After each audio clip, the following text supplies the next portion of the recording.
কিছুক্ষণ আগে একটা ভিডিও দেখলাম। এক ইসলামিক বক্তা, খুব নাম করাই, তাকে আমি ব্যক্তিগতভাবে চিনি কাজের পারপাসে। তার বাসায় আমি এসির কাজও করেছি। সেই বক্তা বলতেছিল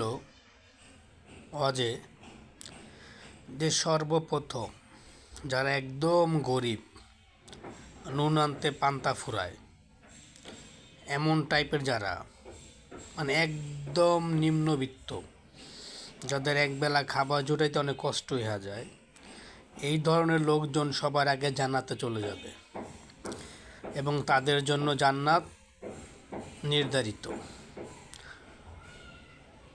তাহলে আমার প্রশ্ন হইল, যে ওয়াজ করলো, ওই যে হুজুর, তার নাম আমি বলবো না, সে কি জান্নাতে যাইতে চায় না? তার কি জান্নাতে যাওয়া দরকার নাই? জান্নাতে কি খালি গরিবরাই যাইব? আর জান্নাতে ধাক্কায় খালি গরিব পাঠাইব? তার কি জান্নাতে যাইতে একটু মন চায় না? তার ব্যক্তিগত যে লাইফস্টাইল, তার বাসা বাড়ি তো আমি দেখছি, তার সাথে আর এই ওয়াজের সাথে মিলে না।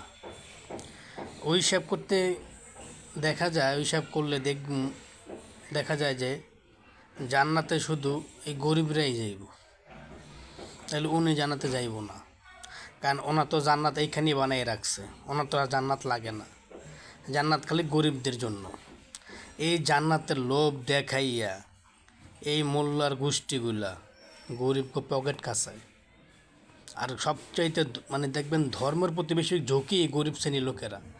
বড় লোকের কোনো ধর্ম নিয়ে এত মাতামাতি নাই, তাই তারা এসে গরিবের কাছে ওয়াজের বর্ণনা দেয়, জান্নাতের বর্ণনা দেয়, আর পকেটগুলো কাটে। এইগুলো সবগুলো হচ্ছে ধর্ম ব্যবসায়ী।